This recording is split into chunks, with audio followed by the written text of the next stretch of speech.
Hey, beloved, welcome to another chapter of the Book of Sean, people. It's going to be a great show tonight. You're going to love my guest. I love her already. Nikea Turner is here.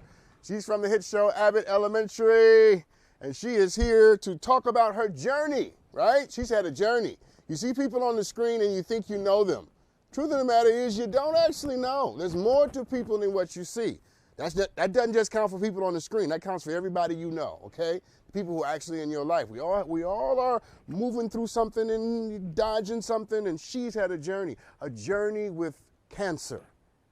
It's a journey of not just of the body, but also of the heart. And I can't wait to listen to her story, to learn from her, and hopefully to inspire her to go to greater heights and to have a different relationship with the journey that she's lived with respect to illness and survival. You're going to get to hear from a survivor tonight, okay? So take your shoes off. The least you can do is take your shoes, because you might be standing on holy ground tonight. Yeah, how about that? You didn't see that coming, did you? I just slid that right in on you. We're going to have a great show. We're going to do some Ask Dr. Sean later. We're going to do some headlines. And Hiley's back. Hiley, play the bumper, man. Yes. Check this out. So the University of Michigan did a survey, and they found out that more than 1 out of 10 young adults reported using marijuana on a daily basis. And in 2021, more than 2 of 5 young adults also used it in the past year. Now, this is interesting. Stay with me, because daily rates of marijuana use have doubled in the past 10 years for young adults. That's not just including a nearly 50% increase in the last year. Y'all smoking a lot of weed, people. A lot of marijuana. That's what my mother used to call it, marijuana. This one over here is very excited about this story. Steve, you excited about this, huh? I'm not going to ask why, because I don't judge. It's not what I do. So, check this out. The use of marijuana and hallucinogens are at a record high. It went to a record high in 2021. And quite frankly, I don't think that I know anybody who doesn't smoke marijuana or use a CBD product. Like, I literally don't think that I know, I don't know anybody. There is nobody in my life who either does not smoke it or use the CBD product. Everybody that I know is interacting with hallucinogen on some level. Everybody that I know, including me, because I use CBD oil, okay? I ain't got a problem smoking weed. I just don't get high when I smoke it. So, you know, it's kind of like a waste of time. And he always tells me, you're smoking the wrong stuff. But I'm just saying, I don't know. I think people are smoking more and using drugs more because people are overwhelmed. People are absolutely overwhelmed, and not just with life, and not just with life after COVID or during COVID. People are overwhelmed with the influx of information, right? We are constantly getting opinions and, you know what I'm saying, and people with videos. Everything is just coming at us. Every time you pick up your phone, something is coming at you, and people just want to escape. They want to shut down. They want to tune out, right? And more importantly, they want to cope and they want to survive. I'm not surprised that more people are smoking weed, right? It doesn't surprise me at all. I totally get it rather. And listen, I wish we lived in a world where you didn't have to run from your problems or run for life, right? Or from life rather. But the reality is that we do live in that world. And instead of condemning or judging people who are trying to cope the best way that they can, maybe we should get mad at the world that we created that makes them feel like they need to run. Come on, religious people. You're all so saved and sanctified and talking about the smoking of the marijuana. How about we get mad at the world and not how our young people are trying to find the best way that they can to cope with the world that we gave them? Oh, my God. But let me say something else. And this is the part you're not going to see coming, which is why you watch this show. Because as much as I understand why young people are smoking more weed and using more drugs and hallucinogens, I want to invite young people to use this moment as an opportunity to understand why their parents and their grandparents, wait for it, turn to religion. Because a lot of young people think that religion is a piece of crap and a waste of time and it's, only the dumb do that. But what you need to understand is that the same reason why you're smoking weed and doing mushrooms, or why your parents and your grandparents ran to Jesus, because Jesus was the thing that helped them cope with the world that they were born into. And in as much as it's the case that my generation should not judge you for smoking weed, maybe you shouldn't judge my generation and my parents' generation for believing in something greater and bigger than ourselves. How about we stop judging each other and hold hands and decide that the only thing that matters is that we get to the end of life, even if we get there high. I love this show. Hot grease, baby. All right. So this show, Nikea, this show is gonna get in your craw, okay? This one's gonna get in your craw. A Texas federal judge, has ruled that the ban that did not allow 18 to 20-year-olds to carry handguns is unconstitutional, further claiming that the law was against the Second Amendment and against what he calls so-called American history. So District Judge Mark Pittman is the judge who now believes that not allowing 18 to 20-year-olds to carry a gun is wrong. What? What? He believes that if you're 18 and 19 years old, you should have a gun. And his reasoning is this. He wrote this down. His reasoning is minors were a part of state militias that existed in the formative years of American history. What? So what he's saying is because militias had minors in them when the Constitution was written, the Second Amendment was written, clearly the founders and the framers didn't have a problem with 18 and 19-year-olds carrying guns. So that's the standard now? So the standard now is what was okay in the 18th century, which is the 1700s. So if it was okay in 1776, we should do it? Is that what you're saying, sir? Is that what you're saying, sir? He's not here, but I wish he was. You get it? I'm really giving it. Is that what you're saying? Now, Trina won't let me cuss on this show because this is a daytime show and it's on network TV, and so I have to be holy up here. But you know to know that is that what we're saying? Okay, let's go over this. So, in 1776, women couldn't vote. If that's the standard, are we going back to that? In 1776, black people couldn't vote. In 1776, white people who didn't own property couldn't vote. I mean, you making this the standard for carrying guns. Who's to say this won't be the standard for other stupid stuff that folks come up with? Come on, people. A teenager cannot buy a drink at a bar. A teenager cannot rent a car, okay? A teenager cannot drive a truck. And I just saw this on TikTok, which means I don't know if it's true. But in New York, apparently, according to TikTok, allegedly, you can't buy whipped cream unless you're 21. I saw it on TikTok. You guys research and see if it's true. But you get the point that I'm making, right? You can't rent a car, but you can carry a gun at 19? No. What kind of Ozzy Osbourne, who's the rock and roll guy, recently said that he's leaving America because he's tired of all the shootings. And this is why we have so many shootings, because we make it so easy. We make it easy for people to get guns. If you make it easy for people to get guns, you can't be upset when people use the guns to shoot people. And now we want to give an 18-year-old. I just told you that young adults are trying to cope with life and feeling overwhelmed and smoking weed. And now we want to give them guns? Although the weed might counteract the violence, though. You know what I'm saying? Is that true? Again, he's my expert over here. But you get the point I'm making. Young adults are not necessarily feeling really great right now. And Mark Pittman thinks that it's a good idea to give them guns. Totally confused. Totally. And I'm a smart man. All right, let's talk about Jamestown Township. This is going to get in my craw, Nikea, okay? All right, here we go. So the Patmos Library, located in Jamestown Township, Michigan, voted, apparently the people that live there, voted to end the funding to the library because these bigots in Michigan decided that this library had too many LGBTQ books and the library shouldn't be funded. So they defunded their own library because they had LGBTQ books. Okay? I just want you to, this is a pause that I'm intending on purpose. They defunded the library because there are gay books in the library. As if a book can turn somebody gay, people. I mean, come on, right? A book ain't never turned nobody gay. No more than a book has ever turned somebody straight, okay? It's not happening. So if a gay kid reads a straight book, is he going to be straight? What are y'all talking about?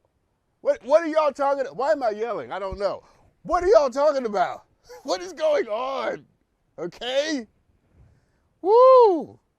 They got rid of it. So the funding that they get from the township constitutes 85% of the library's funding. So now the library will probably close because it's lost 85% of what it needs to survive. And now this group, oh, they have a name. This group is called the Jamestown Conservatives. Of course they had to be conservative, right? You knew when I started who these people were. And you also knew something else about them. Not going to say it, but you see what I'm doing. Come on, who else does this? Come on, you see what I'm doing? Come on. What is wrong with you? The Jamestown Conservatives, they were shocked to realize there was pornographic and sexually graphic material that were impressionable to kids. See, before I be done with this, let me say just a couple of things, all right? Just stay with me. Here's the first one. People who are this afraid of LGBTQ people are probably gay themselves, okay? There are a lot of gays there. In my opinion, I ain't got no proof, but there's a lot of gay people apparently part of this Jamestown conservative group. Because why are y'all so mad about this? Anybody who gets this mad about gay people existing is probably wrestling with the fact that they think men are attractive and they are a man. Or women are cute and they're a woman, which I'm totally for, by the way, 100%. I'm sure there are books in the library about Satanism and atheism in my neighborhood. You think I'm gonna go to the library and say, take these books out? I don't give a damn. If you want to read a book about Satan, go and read your little book about Satan. I don't care. You know why? Because I'm not threatened by it. I don't want to be a Satanist secretly. So having a Satan book does not bother me. Here's the last thing I'm going to say to this, because I got to get to my guest soon. All of these conservative folks in Michigan who are doing this need to understand something very important. You ready for this? Kids don't go to libraries anymore. Nobody gets information out of a book, you schmucks. Okay? You're banning books and closing libraries for no reason. All right? And secondly, the time that you used to live in where being gay was a problem, I'm sorry, my friend, that time is over. And you should probably catch up to the rest of us because the world ain't changing back. Okay? You can defund the library. You can defund it, whatever you want. But the zeitgeist and the spirit of the world has moved on. And tolerance and diversity and love and the embracing of all human beings in spite of what their particularities may be, that's where we are. And I know you don't like that, and I'm sorry that that bothers you, and I'm sorry that it unsettles you the way it does. I know it makes you afraid, but feel the fear and do it anyway. All right, here's my last one. I got 2 minutes, Nikea, I got 2 minutes. This story was interesting because I saw this I think I saw it on Monday. So this man, who was the last remaining member of an uncontacted Brazilian indigenous tribe, has died. Did you hear what I just said? This man was the last remaining member of a Brazilian indigenous tribe, and he's died. He was known as the man of the hole, and he lived in complete isolation for 26 years deep in the Brazilian Amazon. He was given this nickname because he constructed deep holes to catch animals and to hide in, and he resisted all contact and any attempt to be so-called modern, although he was observed from afar by experts who would often leave him supplies. But this guy never knew what a television was, never knew what a phone was, doesn't know what he doesn't know TikTok, okay? Yeah, he could never watch me. Or Nikea, for that matter, because she's on television too. He could never watch either one of us. The rest of his tribe were apparently wiped out by several attacks done by cattle ranchers and land grabbers. Of course. Of course. For the purposes of money and greed, we wiped out his whole damn tribe. And now this man has died, and now his people, his tribe, they are completely extinct. There's no more of who and what he comes from. Can you imagine? That's why I want to do this story. I'm a little over, but just bear with me. Can you imagine what it must feel like to be the only one of you? I mean, imagine what it must feel like to be the only black person in the world. To be the only Mexican. To be the only, I don't know, Asian person. Can you imagine that? What that must feel like? To be the only one of your kind walking around? Here's my question before I take this break. How would you handle it? If you were the only one left of your tribe, how would you handle it? What would you do? What would you say to the world that would allow your culture, your people to exist into perpetuity after you were gone? Because you got to think about that. Now, the obvious answer is you should probably run and have a baby with somebody as soon as possible, however it is you go about doing that. Because if I'm the only one, I'm gonna be forced to have another kid, and I don't want another kid. But if I was the only one, I'd be like, look, take one for the team, boy, you know? Now, I'm being funny, and I really got to take this break. But in a lot of ways, a lot of things about who we are as black folks and brown folks and people of color, a lot of who we are is already extinct. Because we've forgotten so many important things that makes us unique, that makes us who we are. Huh? Here's my point. Don't just have babies. Teach your culture to your children so that even after you are gone, they will know something about the world, the mind, the heart, the love, the freedom, the joy, the dance, the God, the beauty, the artistic endeavors, the music, the sensibilities that created you. Because just giving somebody a life doesn't mean they're ever going to learn how to live. Yeah. That's good, Dr. Shaw. Let's take a break. When we come back, we're going to talk to Nikea from Abbot Elementary. I love that show, by the way. I actually watch it. We'll be right back. Welcome back, everybody. So, I don't often get to talk to celebrities, and when I do, I love it, especially when I like the celebrity I'm talking to. And you would be surprised to know and to think that even celebrities have journeys too. They got stories too. And my guest tonight will bear that, and she will manifest that in your presence so that you will never take anybody for granted just because they're famous or popular. Pray for everybody. How about that? Everybody you see, just start praying. Anyway, welcome to the show, Nikea Turner. Hi. How are you? How's it going? I'm good. I'm so good. You are. I love talking to you before the show started. We had she and I had a chance to talk before the show started, and I love her. Oh, I love you too. So, because time is against us, let's jump right into it. All right. Okay. I'm going to tee this up and just let you do what you do. Okay. Because a part of what you're here to do tonight is to talk about the journey of the heart relationships as it relates to the journey of the body, which is your bout and your fight with cancer. So here's my first question. How did you find out that you had cancer? I'm a bit of a hypochondriac, right? So I was watching this movie, and the lead of the film had cancer in, I think, his scrotum or something. So I just, watching that, was like, oh, I haven't done a breast check in a while, and felt a lump. So that was around August 2004. I kind of delayed it a little bit. I kept feeling the lump. I was a little nervous about it. Yeah, that's my real titties. Hi, I miss you. So I found a lump myself. I eventually went to the doctor, and about October 25th, 2004, I was diagnosed with stage 2 ductal carcinoma in situ, which is a cancer that lives inside the milk ducts of your breast.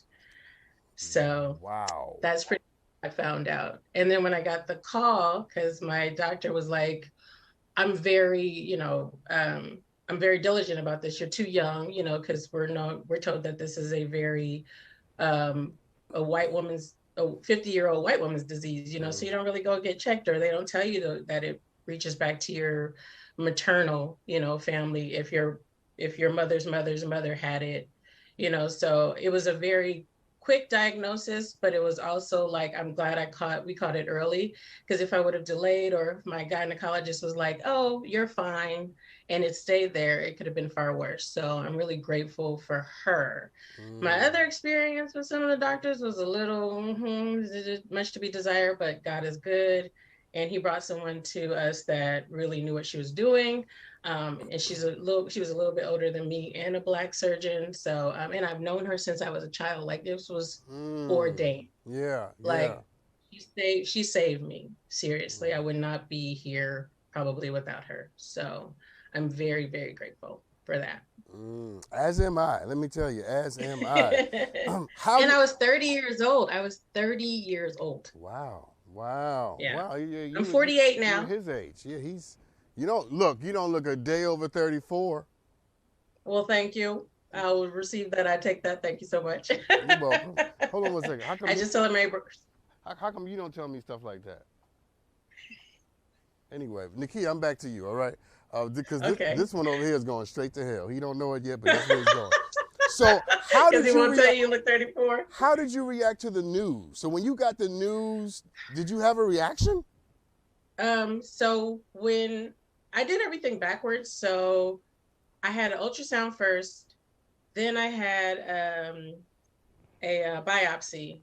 And after the biopsy, it was supposed to take a couple of days, but again, my gynecologist was on it. Not a Black woman, but also she's the best. She called, I saw the number, I looked at the phone, and usually when she calls me and tells me a result, it's like, oh, you're fine. When she called me this time, she was like, hey, Nikea, how you doing? I immediately started crying. Wow. Because I knew I had cancer. Amelia started crying. I was staying at my mother's house because she had taken me to the biopsy and I needed to recover a little bit. And I just kind of screamed to her, Mom! And before she could even get to the room, I think I probably threw the phone at her and was just like, I can't listen anymore. And so she kind of took over from there. Then as I calmed down, I found out what it was, what I had to do and all that kind of stuff. But it was a journey. I had 5 surgeries in 3 years. I didn't know what I wanted to do with my body. I didn't know what I wanted. I was mourning the loss of the fact that I'm just getting used to these boobs that I had. And it was devastating. It was, and I know people, it's such a hard thing to explain, because here's this part of your womanhood that is being taken from you.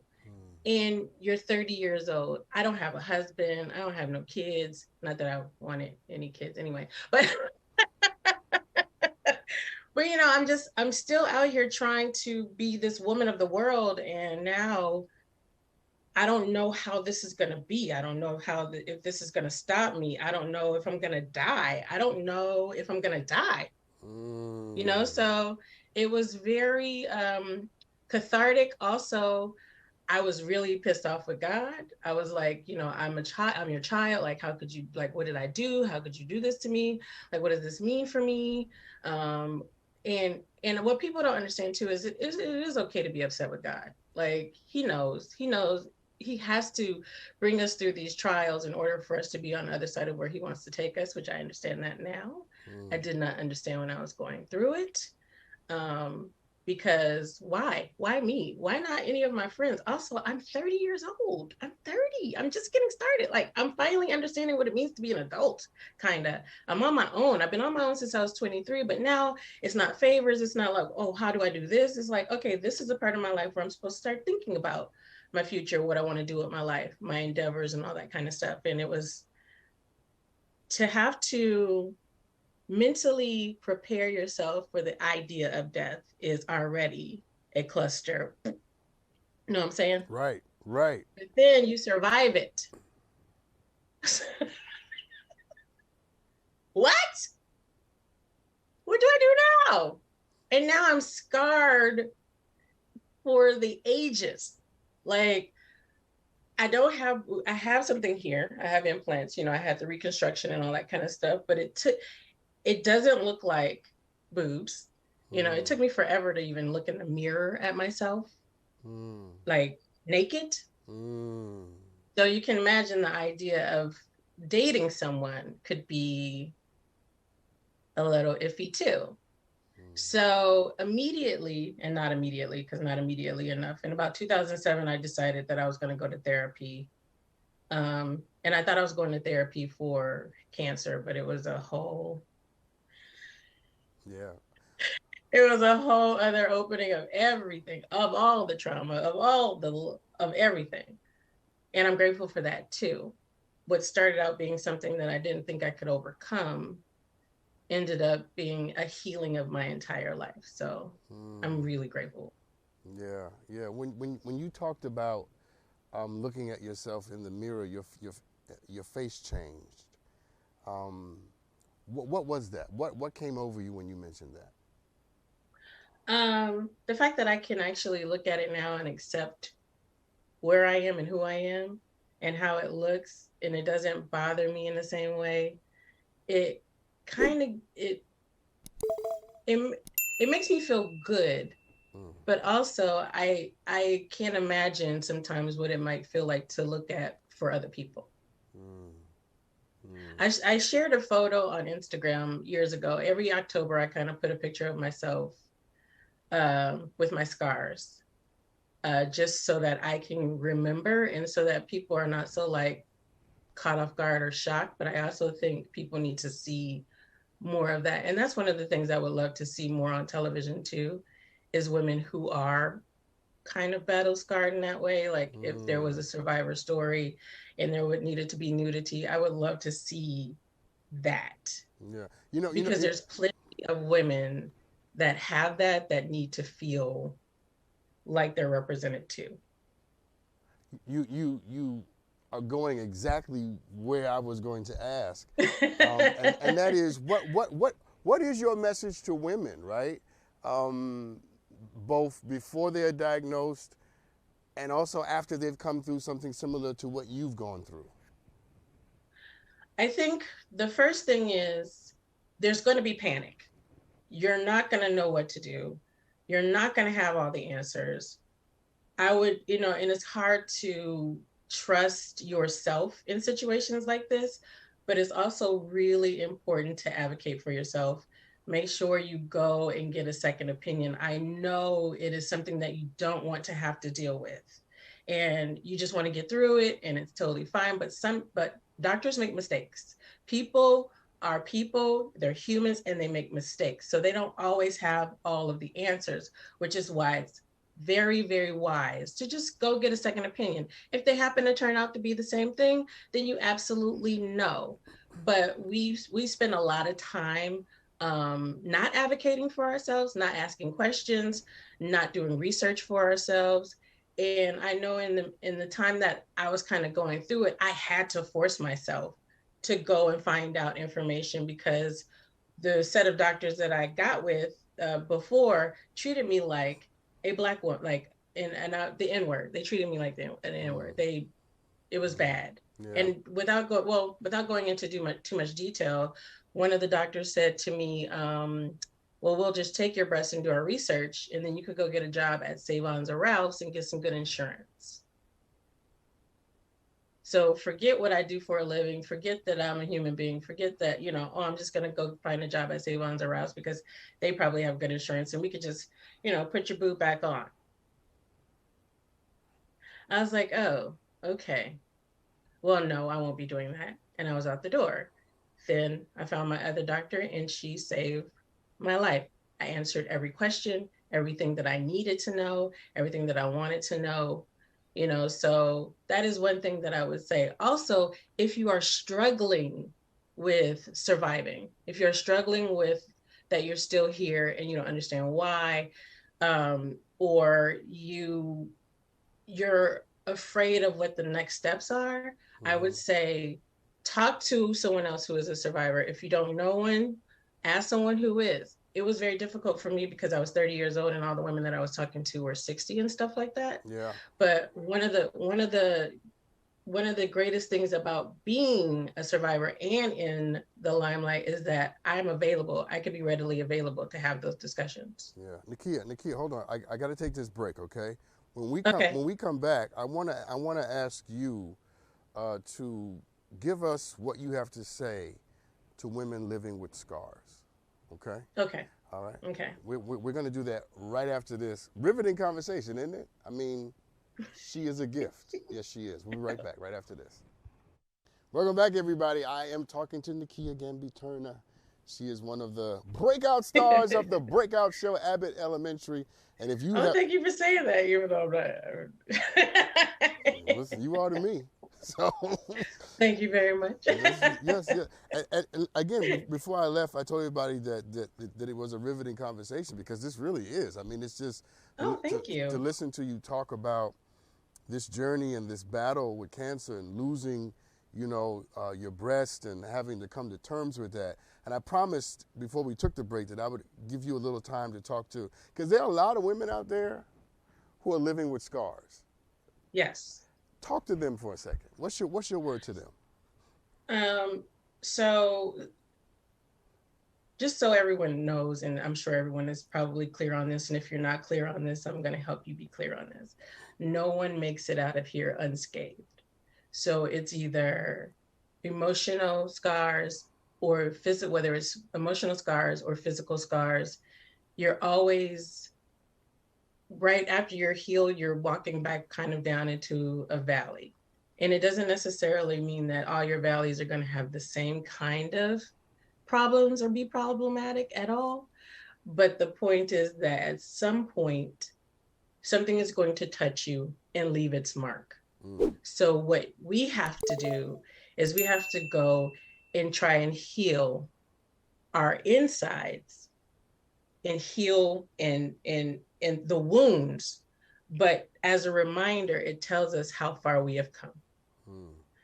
So it shows us that we are resilient. It shows us that we can move through any situation as long as our faith is with us, as long as we know that that we are still, I don't want to say viable, but I feel like that's the word that I'm using. When I had cancer, and it really didn't register that I might die, because I still felt like I had so much more to do here.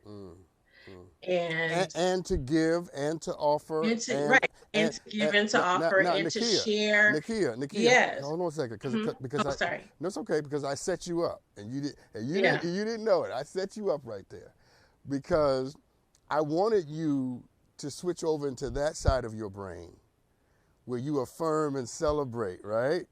So that so you with me? I can tell the look on your face tells me you're so with me.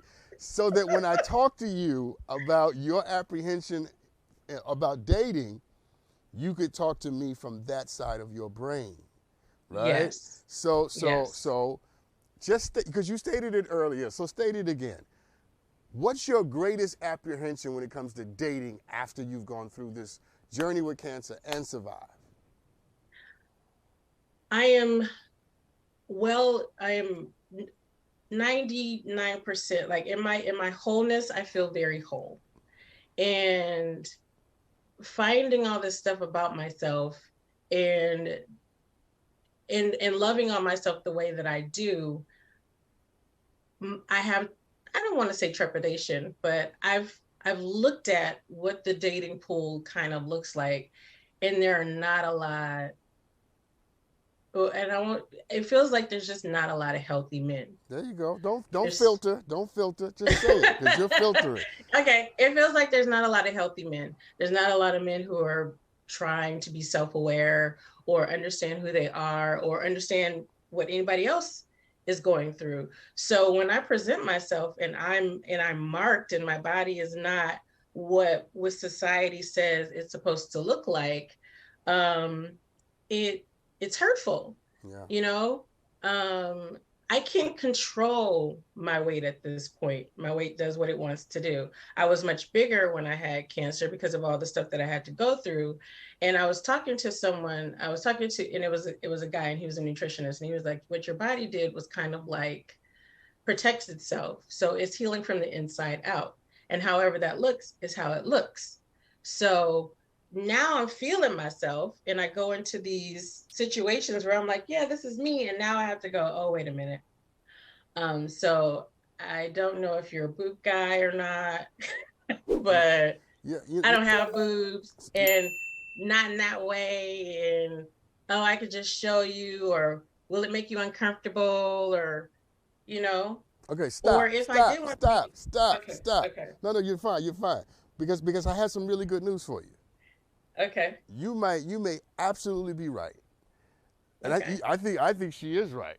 That there aren't a lot of self-aware guys. There aren't a lot of guys who are not driven and controlled by appearance and looks and what we are used to. But here's the good news.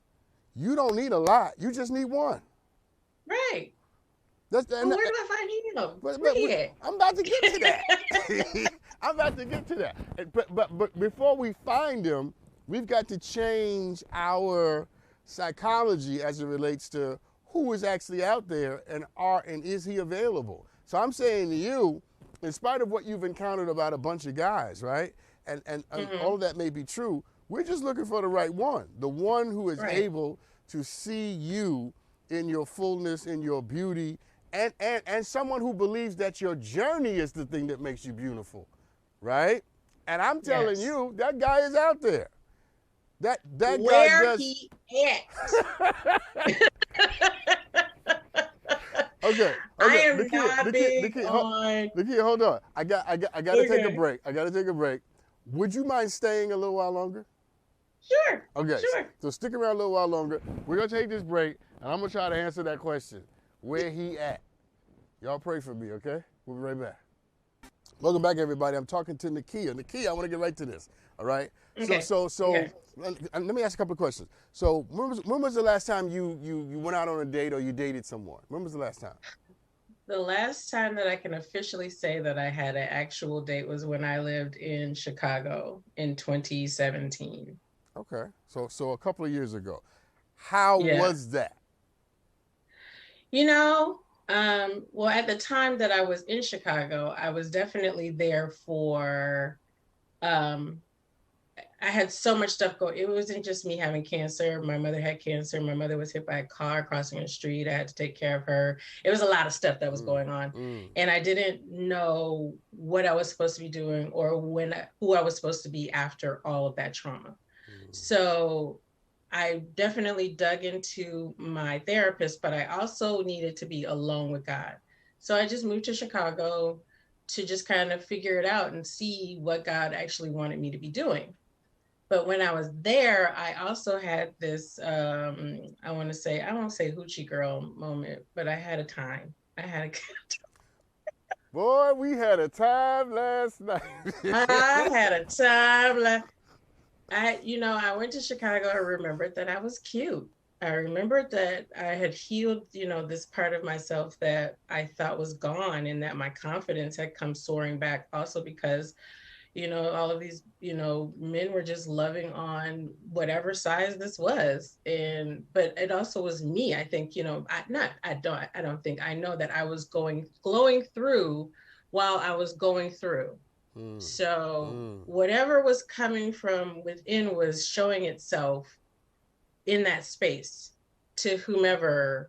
And for 2 years, I actually did date a lot. And I remembered what it felt like to be a woman. I remember searching to feel like a woman because I wasn't getting the attention that I would normally get, because you saw the picture. That's how I looked before I had cancer. So it was a different mindset too, I believe. Wait. And that's my answer to your question, because I've been setting you up this whole conversation. All day. They pay me to do this, people. They pay me to do this because that. So you saying I didn't answer my question my own self? I'm saying that's where he is. In Chicago? Okay, metaphorically speaking. He is wherever that place is in you that reminds you that you are very much still a woman, that you are very much still lovable and attractive and beautiful. Go ahead. Okay. Yeah. Okay, no, I was just like, you are affirming. Okay. So I'm gonna keep going. That's where he is. Because when you show up and you give that to the world And you say to every man out there watching and looking, listen, you can pass if you want to, but it'll be the dumbest thing you ever did in your life. That is true. I may not be the chick you just left. I'm on a roll, I'm telling you, I'm ready for this. I may not be the chick that you just left, but I am someone who has the power to bless your life. I can bless and change your life. And when you show up with that, then men who are on that frequency, that vibration, that sense of spirit, they are going to be drawn and attracted to you, right? Because what has made you vivacious and beautiful is your confidence, your honesty, your authenticity. And I'm telling you, that's where he's hiding. He's hiding in the place. Okay. He's hiding in the place where you no longer visit enough.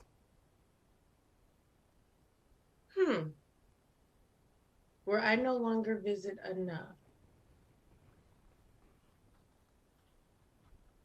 You mean within myself or just out in the world? Within yourself.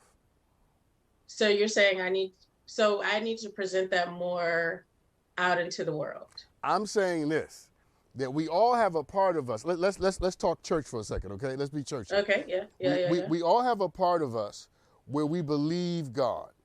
And we believe God with our career or with our health or with whatever.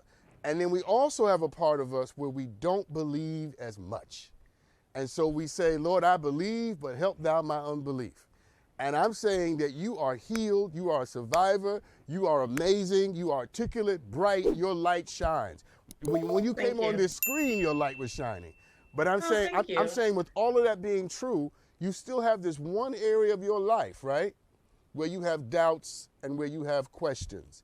And I'm saying that doesn't cancel the other areas. That doesn't mean the other stuff isn't true. Both things can be true at the same time. All I'm saying tonight is this. Take some of what you have for that other area and apply it to this area. And you will, in that moment, begin to draw people who understand what it means to walk with someone who isn't shallow, who isn't just here for the moment, but who really has something that can literally change a man's life. Wow.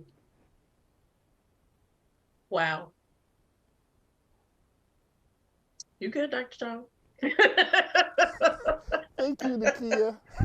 You're good. Yeah. And I didn't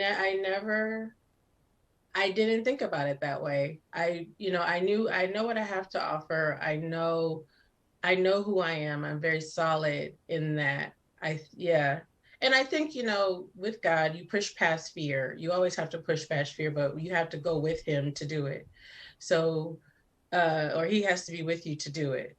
So, although in my mind, I say that I'm open, something around here is not pushing out enough so that he can come. Yeah. I got it. Yeah, that's it. I got it. Listen, that's it. What you just said is exactly what I'm trying to give you tonight.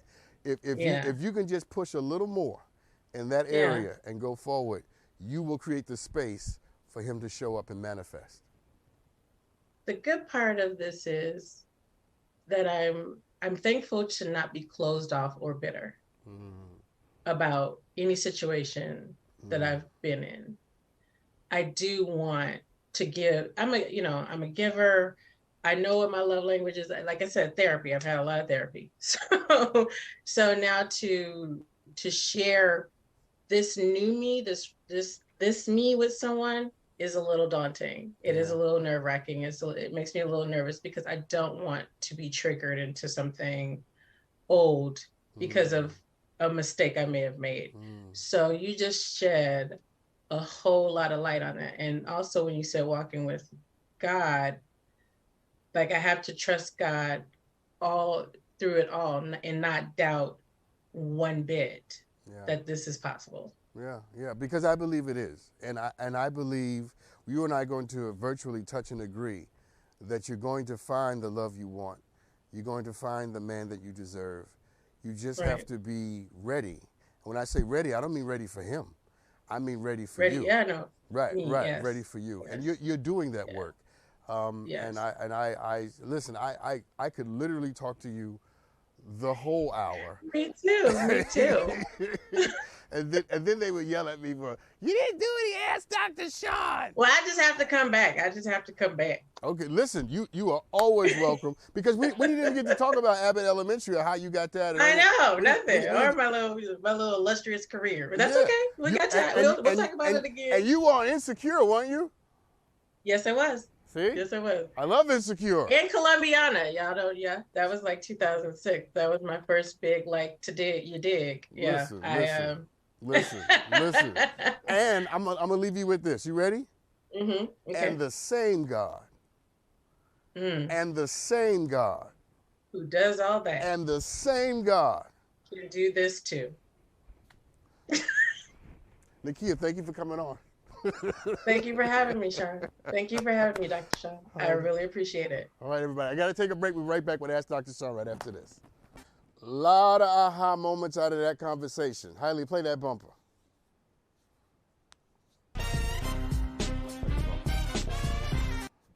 Hailey's been away. His finger trigger is a little slow. Anyway, wow, right?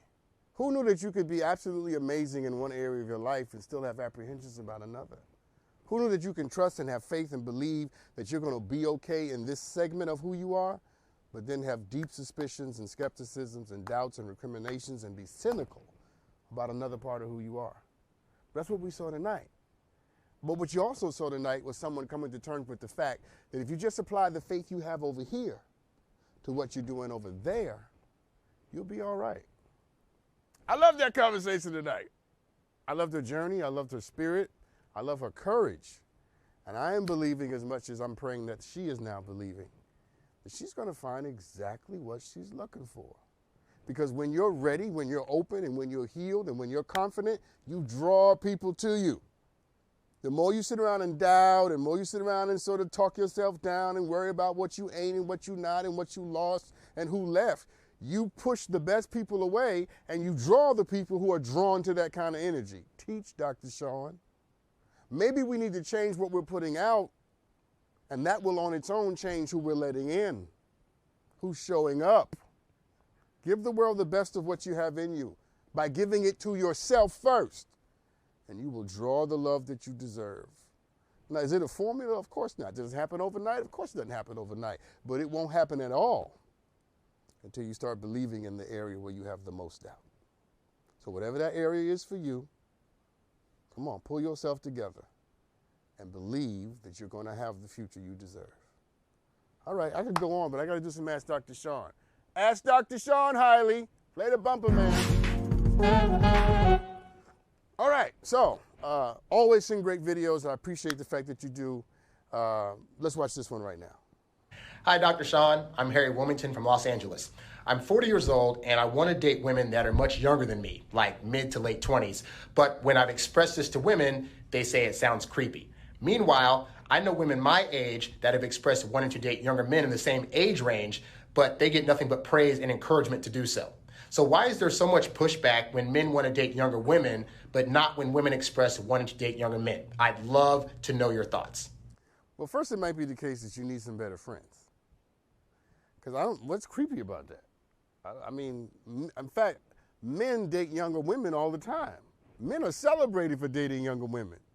I mean, I really don't, I'm not familiar with any consistent community of people or friendship circle that thinks it's creepy for a man, older man, to date a younger woman. Men are literally slapping each other on the back, high-fiving each other in the locker room for that. It's women who bear the brunt of the critique and criticism if an older woman dates a younger man. She's seen as being creepy and a cougar and we got cougar, we got saber tooth, we got names for women. We have no names for men who do it. So what I would say to you is, first of all, you date who you want to date. As long as everybody is legal and consenting, okay? As long as everybody is of legal age to be dating and having sex, and everybody is a consenting adult saying yes to whatever it is y'all are trying to do as grown folks, it ain't nobody's business but yours. Let people say what they want to say. Let me tell you something. If you find the love you needed and always wanted and always prayed for, and that love came 20 years younger than you, you're not going to reach for it and grab it and keep it and love it because what other people think about it? If that's the case, then you ain't ready for love. Stay single. When the love you want shows up, you got to say, look, I'm sorry, cousin, friend, Steve-O. I'm sorry. I got to have what I've been waiting for. And again, people, if you were dating someone who was your exact same age, people would have things to say about that too. You're never going to stop people from having an opinion, okay? They're always going to have an opinion. What matters and what counts is how much you care about the opinions that they have. I'm inviting you not to give a serious damn about what people think about what you like. As long as everybody is a consenting adult of legal age, man, have at it. Get love and joy and peace and pleasure where you can find it. Because the day is soon coming where you won't be able to do that, okay? Because you're getting older. You see how I did that? Anyway, thank you for tuning in tonight. Nikea, what an amazing gift. Root for her as she does her great work on Abbot Elementary. Watch the show. Watch this show too, okay? Because we do great things here too. Y'all be good to each other. Be kind, open-minded, and remember, I love you.